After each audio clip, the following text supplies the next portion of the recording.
शांति। ओम शांति। ओम शांति। ओम शांति। आज की इस ओम शांति में थैंक यू क्या समाया हुआ है। शांति में प्रभु प्रेम समाया है, रूहानी सुख समाया हुआ है। आपस में ये रूहानी मिलन की मेला, वेला कहे या मेला कहे, उसका आनंद समाया है। मुझे आप सबको देख के बहुत खुशी हो रही है। आपको भी खुशी हो रही है, बराबर।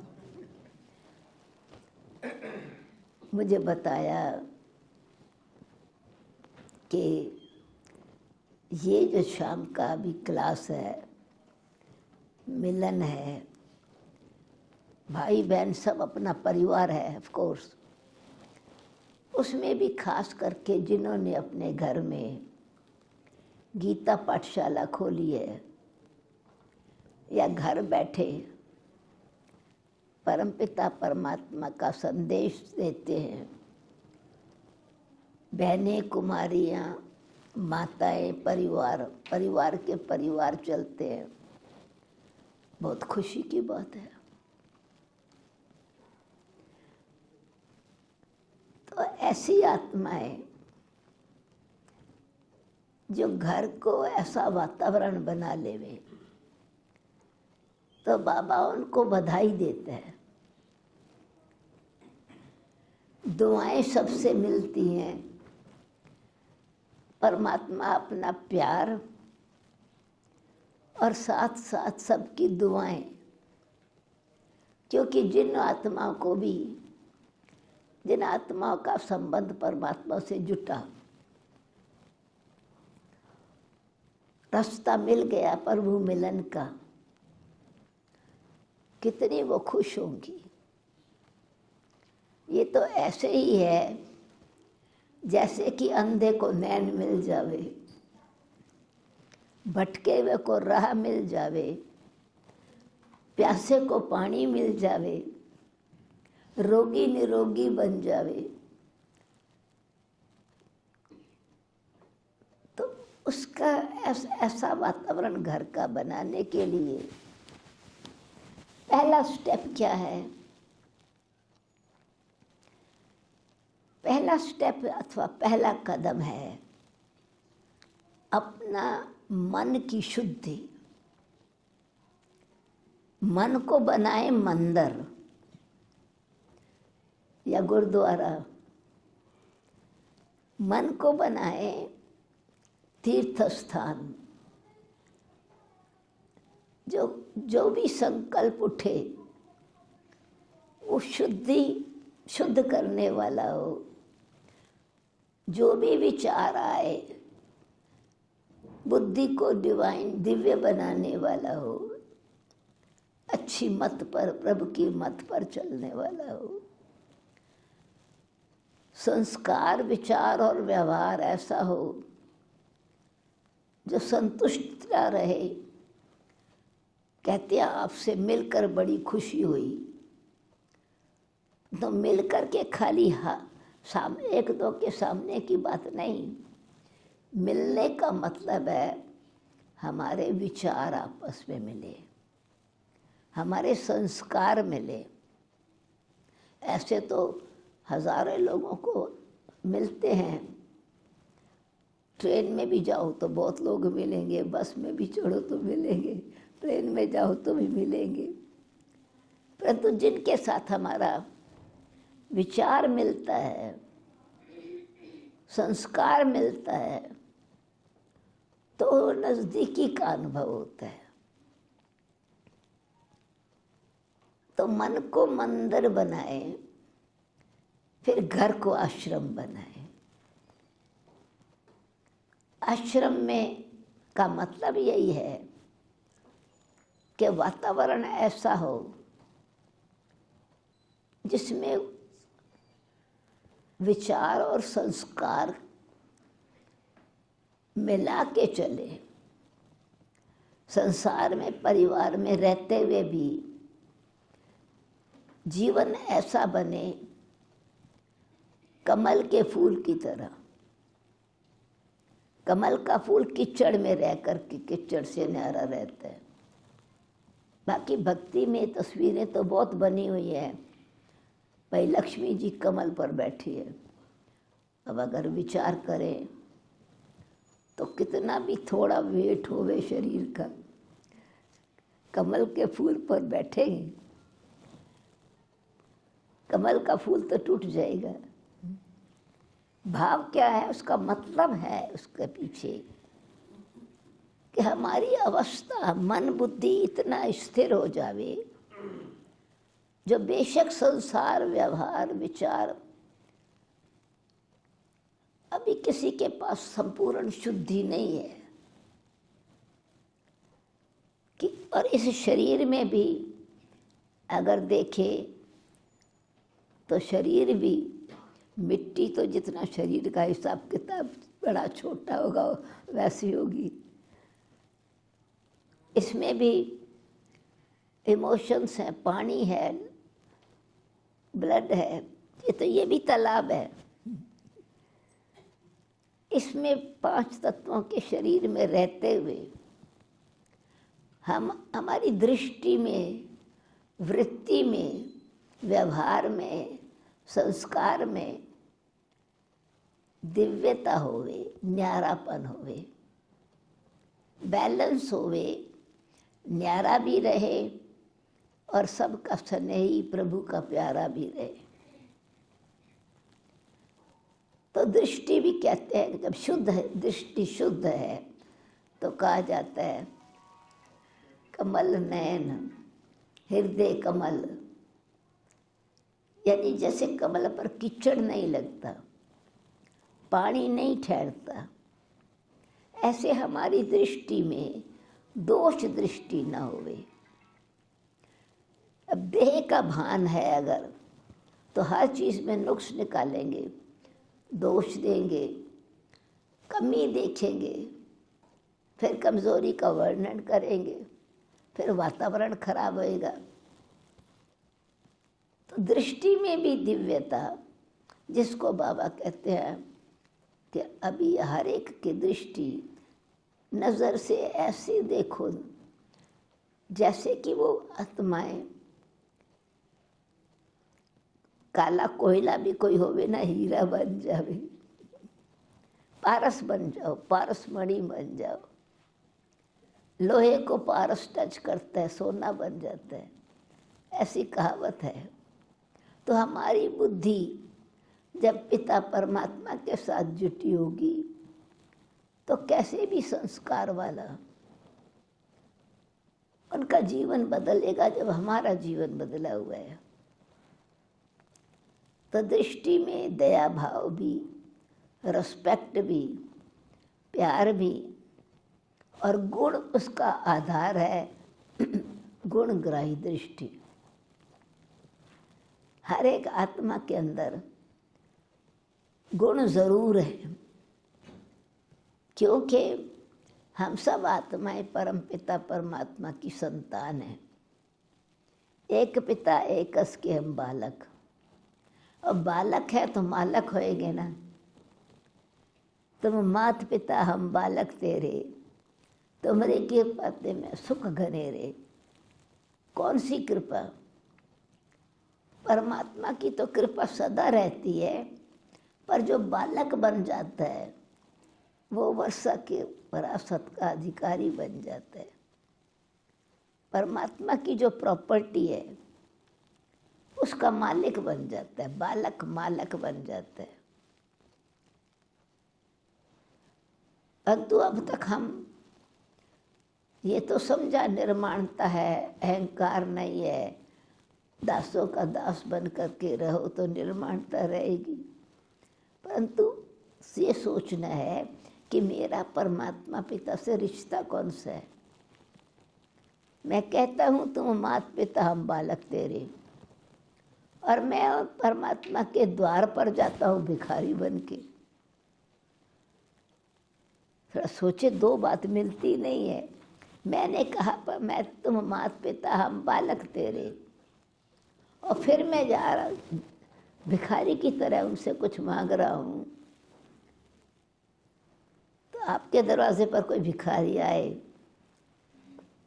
या किसी राजा के घर कोई भिखारी आए दर पर, चलो टोकरा भर के फ्रूट का दे देगा, अनाज भी इतना दे देगा जो भले सारा साल खाए, कपड़ा भी सर्दी में गर्मी में दे देगा, चलो आराम से रहे।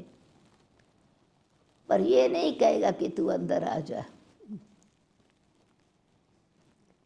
बाहर से ही दे के भेज देगा। चलो नौकर रखा, अंदर आने का उसको हक है, हुक्म है, परमिशन है। जो वो खाएगा, जो घर में बनेगा वो भी बचा हुआ खाए या वैसे भी खाए। सर्दी है तो घर का वातावरण में थोड़ी गर्मी है, हीटिंग ऑन है, ठंड में नहीं रहेगा भाई, सारा दिन बिताएगा। पर मालिक ये नहीं कहेगा कि मेरे तिजोरी की चाबी तेरे लिए रखी है, मेरी घर की जो मलकियत है वो तेरी है। और अगर बालक है, बच्चा है, तो नालायक भी है, पता है इतनी बुद्धि नहीं है। उनका माँ बाप का यही चिंता होगी, ये लायक बन जाए तो प्रॉपर्टी का मालिक बने, ये लायक बन जाए तो जो कुछ कमाया है उसका सुख भोगे। तो भिखारी के लिए ऐसा नहीं सोचे। तो भी अपने आप से पूछे मैं कौन हूँ। बालक हूँ तो मुझे वो रूहानी नशा चाहिए, पर साथ साथ फिर लायक भी बनूं। तो परमपिता परमात्मा कहते हैं, बच्चे मैं इसीलिए तो आया हूँ, तुम आत्माओं को लायक बनाने के लिए शिक्षा देता हूँ। तो पिता होते भी टीचर का संबंध रखता हूँ, रोज की पढ़ाई पढ़ाता हूँ। इसीलिए कहते हैं कभी भी ये बाबा की मुरली, रोज की शिक्षा, रोज का भोजन, रोज की दवाई मिस नहीं करनी। ये भोजन भी है। कोई कोई फिर समझते हैं वही तो बात है, वो तो समझ ली ना एक बार ही, मैं शरीर नहीं हूँ, मैं आत्मा हूँ, मैं आत्मा पिता परमात्मा की संतान हूँ। अब वही तो बाबा रोज बार बार कह रहे हैं। परंतु थोड़ा गहराई से अगर बाबा की मुरली सुनेंगे तो रोज रोज वही बात नहीं है, हर रोज उस बात में कुछ रहस्य अथवा राज है, कुछ शिक्षा है। शब्द भले वो ही हो, तुम आत्मा हो, दे नहीं हो, दे से न्यारी हो, शरीर के मालक हो, कर्म इंद्रियों का राजा हो। वो अलग अलग तरीके से हम अपने जीवन को डिसिप्लिन कैसे रखें, अपने संस्कारों को ऊंचा कैसे बनाएं, उसकी शिक्षा बाबा देते हैं, जिससे बुद्धि खुलती है, संशय निकल जाता है, डर खत्म हो जाता है। नहीं तो हमेशा डर रहता है। अब पिता परमात्मा मेरा पिता है, डर तो नहीं लगना चाहिए, पिता का तो प्यार अनुभव करना चाहिए ना। तो परमात्मा पिता है, वो शिक्षा रोज दे रहे हैं। परंतु शिक्षा अगर थोड़ा पढ़ने में मुश्किल लगती है तो चलो भोजन तो रोज खाते हो ना। ये जो खुराक मिलती है आत्मा का भोजन मिलता है, आत्मा में शक्ति भरती है। और उसमें आप देखो, जब से हम इस शरीर में आए पानी पीना सीखा, दूध पीना सीखा, रोटी खानी सीखी, सब्जी खाई, रोज़ वही खा रहे हैं। कभी ये नहीं आया कि रोज़ रोज़ वही रोटी, रोज़ रोज़ रोटी खानी है क्या, रोज़ रोज़ पानी पीना है क्या, और दिन में कितने बारी पानी पीना है। कभी ये ख्याल नहीं आता है कि बार बार वो पानी क्यों पीऊँ, रोज़ रोटी क्यों खाऊं, रोज़ चावल दाल भात क्यों खाऊं। नहीं खाएंगे तो कहेंगे खाओ ना, नहीं तो जियोगे कैसे। परंतु ये ज्ञान के भोजन के लिए अगर मेरे को संकल्प आता है कि रोज़ रोज़ तो वही बात है, इसका मतलब है मैंने समझा नहीं है कि मुझे आत्मा को हेल्दी बनाने के लिए ये परमात्मा माता पिता का प्यार है जो हमारी आत्मा को शक्तिशाली बना रहे। चलो ये बात समझ में आती है कि खाना ज़रूर है, वैरायटी तो आप खुद भी वही चीज़ें खाते हैं, फिर वैरायटी बना के खाते हैं ना। एक ही चीज़ की जो माताएं होशियार हैं या रसोईया होशियार है तो एक ही चीज़ की 12 चीज़ें बना के देगा। माताओं को भी पता है सिर्फ आलू ही है, आलू की चीज़ में 12 तरह की सब्जियाँ बनती है, चाहे रायता बनाओ, चाहे पकौड़ा बनाओ, चाहे सब्जी बनाओ, चाहे आलू बड़ा बनाओ, चाहे जो भी बनाओ, मतलब चीज़ें तो बहुत बनी, चिप्स बनाओ, चीज़ तो एक ही है। तो बाबा भी वो अनेक तरीके से वही रूहानी राज को समझाने के लिए मुरली में भिन्न भिन्न एग्जाम्पल देते हैं। तो जिन्होंने उस बात को समझ लिया उनको लगेगा ये तो ज़रूरी है, ये तो मेरे जीवन को, यानी शरीर में रहते हुए मैं अपने तन को भी तंदुरुस्त रखूं, मन को भी दुरुस्त रखूं।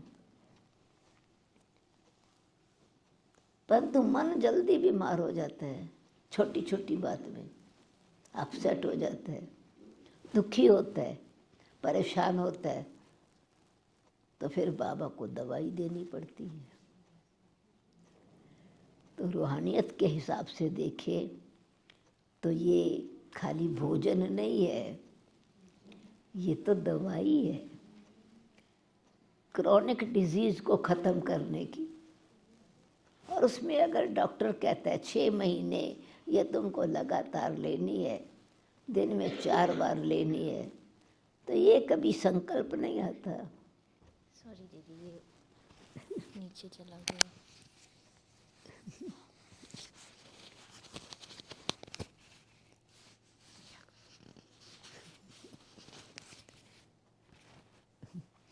तो ये कभी संकल्प नहीं आता है कि डॉक्टर क्या करता है, एक ही दवाई 4 बार ही लूँ क्या, 6 महीना वही दवाई खाता रहूँ। परंतु मुझे अगर रोग से ठीक होना है, अगर मुझे हेल्दी बनना है, बीमारी से छुटकारा पाना है, तो ज़रूर वही दवाई जो जिससे मुझे पता है कि मेरा रोग दूर हो रहा है लूँगी ना। तो द्वापर से लेकर के हम रोगी बने हैं। कभी क्रोध का रोग, क्रोध भी रोग है, मोह तो दुखी करता है, सामने पता ही है, मोहवश कितना दुखी होते हैं, डरते डर कितना लगता है, पता नहीं कुछ हो ना जावे। थोड़ी देर बच्चा स्कूल से देर से आया, पता नहीं कुछ रात एक्सीडेंट ना हो गया हो, कोई उठा करके न ले गया हो, पता नहीं क्या क्या ख्यालात चलने शुरू हो जाते हैं डर की वजह से। और ज़रा सी कुछ बात होती है तो दुखी, पता नहीं क्या हो जावे, दुख की लहर आ जाती है। तो भगवान कहते हैं बच्चे प्यार बेशक रखो आपस में बहुत अच्छी तरह से, न्यारा भी रहो पर प्यारा भी बनो, खुश रहो और खुशबू फैलाओ। तो गुलाब के कमल के फूल से और भी खिल के गुलाब बन जाओगे। गुलाब में कांटे होते हुए भी गुलाब ऊपर रहता है।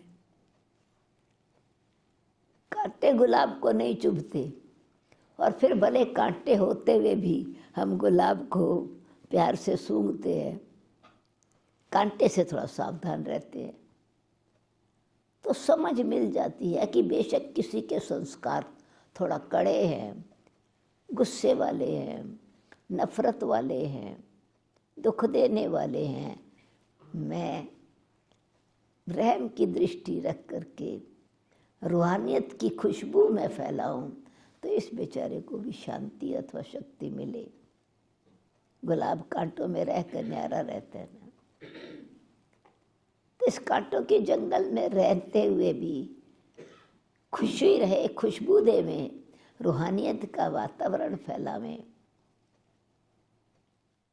तो हमारी स्टेज कमल के फूल से उठ करके, जो बाबा कहते हैं मैं माली हूँ, कांटों को फूल बनाता हूँ, तो फूलों का बगीचा बन जाएगा ना। आश्रम में फिर गुलाब के फूल ही खिलेंगे, के फूल निकल कर खत्म होकर के, कड़वाहट निकल करके रूहानियत की खुशबू आ जाएगी। फिर सतगुरु की मत, श्री मत, तीनों रिश्ते परमात्मा के साथ बहुत जरूरी है। नजर से निहाल की तो स्वामी सतगुरु, तो भगवान दृष्टि ऐसी देते हैं जिससे कि हमारे पुराने संस्कार विचार बदली हो जावें, और वो तब होते हैं जब हम, जैसे सूर्य की रोशनी रास्ता दिखाती है, दीपक रास्ता दिखाता है, परंतु सूर्य के सामने सूरजमुखी फूल, क्या क्या नेचर में खूबी है सूरजमुखी फूल की। जिधर जिधर सूरज घूमता है उधर उधर सूरजमुखी का फूल मुख उस तरफ हो जाता है। तो सन्मुख भगवान के, सतगुरु के सन्मुख बैठ करके सूर्यवंशी वंश में जाने के लिए बाबा की श्रीमत का पालन करें। सतगुरु की मत पर बुद्धि को सतो प्रधान बनाए, सुखदायी बनाए। तो जैसे आपस में हमारा रिश्ता रूहानी नाते के साथ, बहन भाई एक पिता की संतान है, तो जिन आत्माएं बेचारी जो भटकी हुई हैं, अनाथ बन गई हैं, उनको नाथों के नाथ से मिलाना, कंगाल को माला माल बना देना, दुखी को सुखी बना देना, चिंता वाले को बेपरवाह बादशाह, बेफिक्र बादशाह बना देना, कितना बड़ा पुण्य का काम है। तो इसीलिए गीता पाठशाला खोली जिन्होंने, अथवा घर में हिम्मत रख करके, अपने में विश्वास रख के, बाबा में निश्चय रख के, ज्ञान को अच्छी तरह से समझा है, जीवन में लाया है, तो वो देने का आप ही ख्याल आएगा, अथवा साधन ऐसा बन जाएगा जो उनके पास भाई बहन खिंच के आएंगे। बहन आप इतने खुश रहते हो, आपके जीवन में परिवर्तन आया है। आते ही जैसे फूलों की खुशबू अपने आप खींचती है ना, कहता तो नहीं है गुलाब की मेरे पास आओ, बगीचा बोलता थोड़ी है कि मेरे पास आओ, पर बगीचे की सुंदरता और खुशबू और शीतल ठंडी हवा, एटमॉस्फेयर, आप पे ही कहेंगे तो थोड़ी देर बगीचे में जा कर के बैठे। तो घर में गीता पाठशाला खोलना माना फूलों का बगीचा लगा देना, राइट। तो जो भी आवे उनको खुशबू, रूहानियत की खुशबू मिले, खुश रहे, और दूसरे को भी, जब अपनी ज्योत जग गई तो दूसरों की ज्योत जगाए। तो ऐसे बहन भाइयों का कहा आज शाम को गीता पाठशाला वालों को खास बुलाया। तो गीता ज्ञानदाता बाबा कहते हैं तीनों रिश्ते मेरे साथ रखो तो मन मंदिर बन जाएगा, घर आश्रम बन जाएगा, फिर सृष्टि स्वर्ग बन जाएगी, सुखधाम बन जाएगा। तो सुखधाम बनाने के लिए ज़रूर रोज़ अपने आप को चेक करें कि मेरे अंदर कोई दुख लेने का संस्कार तो नहीं है। क्या होता है कि कभी सोचते हैं मैं किसको दुख नहीं दूंगी, हम तो सुख कभी दुख नहीं देंगे, सुखदाता के बच्चे हैं। परंतु एक भूल कर लेते हैं, कोई से दुख जल्दी ले लेते हैं। वो पता भी नहीं पड़ता है कि वो दुख लेके इतना गहरा दुख हो गया जो अंदर घर करके बीमारी कर दी, बीमार परेशान होने लगे। और दुख लेते रहो तो आखिर पचा तो नहीं सकेंगे। बदहज़मी होगी तो जहाँ भी रोक भी नहीं सकेंगे, उल्टी ज़रूर जाके करेंगे। मतलब जा करके फिर फलाने ने ये कहा, उसने ये कहा, उसने ये कहा। दुख लिया हुआ है तो 10 के सामने वर्णन करेंगे। अब वो 10 के सामने वर्णन किया तो 10 बारी अपना दुख बढ़ाया ना। 5 लोगों को बताया, वो 5 के मन को खराब किया ना।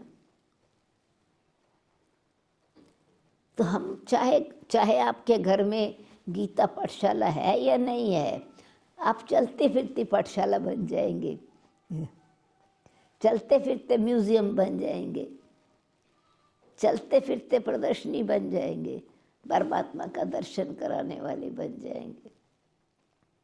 परंतु कौन बनते हैं ऐसा कर्तव्य करने वाले जो दिन रात बुद्धि में स्वदर्शन चक्र जिनका फिरता रहे। दर्शन मूर्त बनने के लिए पहले अपना दर्शन करना है। और अपना दर्शन का मतलब शीशा सामने रखना है। हाँ, वो शीशा फेस दिखाएगा और ये शीशा है अपनी चेकिंग।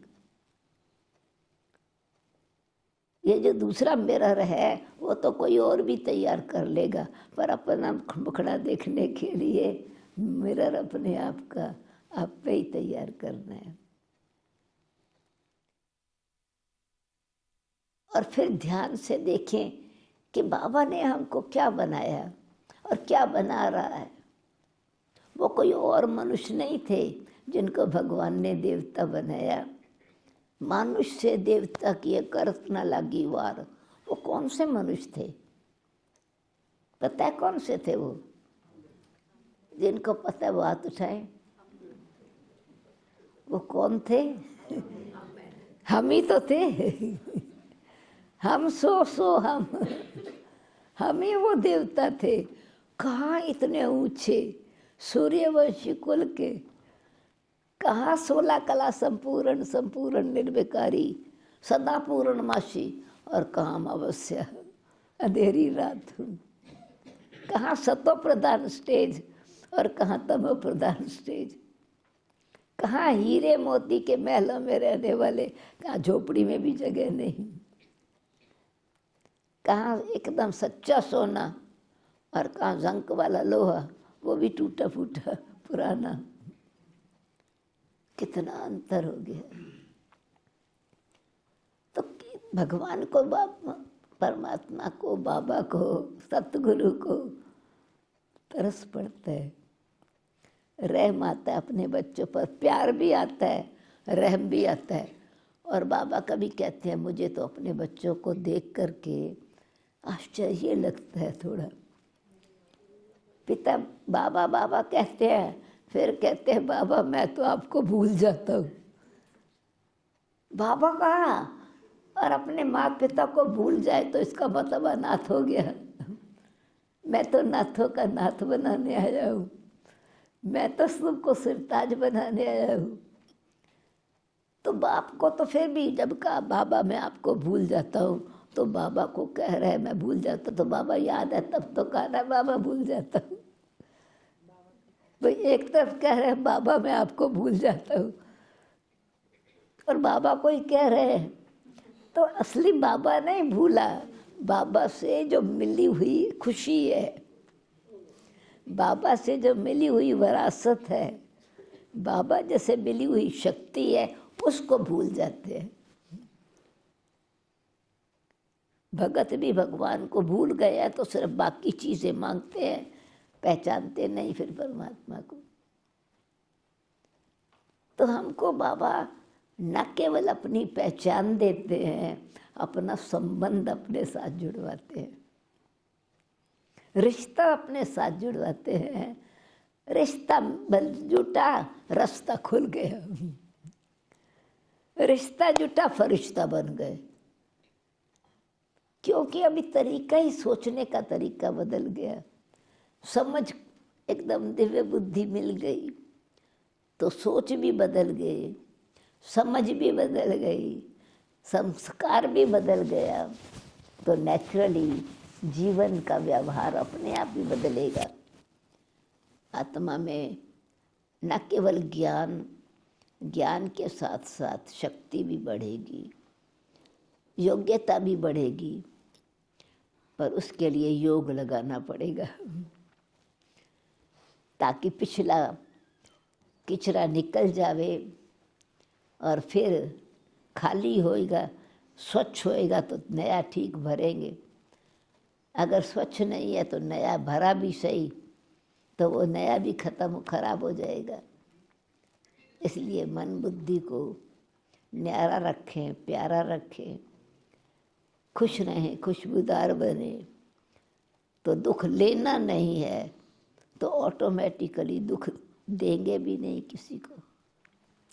सुखदाता के बच्चे तो ऐसे जिन्होंने अपने घर पर प्याऊ खोला है, प्यासी आत्माओं के लिए, अमृत पिलाने के लिए। गीता पाठशाला तो ज्ञान अमृत है ना, तो अमृत का प्याऊ खोला है। तो ऐसे किन किन के घर में है वो हाथ उठाएं। अच्छा, भाइयों के पास भी उधर है, अच्छा, बहुत अच्छा, बधाई हो। अभी अमृत का तालाब, अमृत का प्याऊ सदा ही खुला रहे, अमृत पिला के अमर पद को प्राप्त करें। तो कहा कि भाई कुमारियाँ, बहनें, माताएं कहते हमको टाइम नहीं मिला पिछले बारी, तो इसलिए अभी रखा है। सरस दीदी ने कहा कि अभी खास ये एक क्लास ये इस वक्त रखा है तक।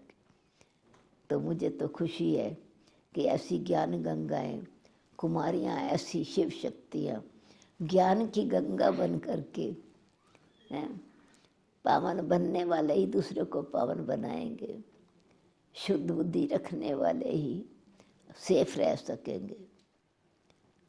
तो जितना जितना प्योर बनते जाते हैं उतना उतना सिक्योर होते जाते हैं, बचावा होता है।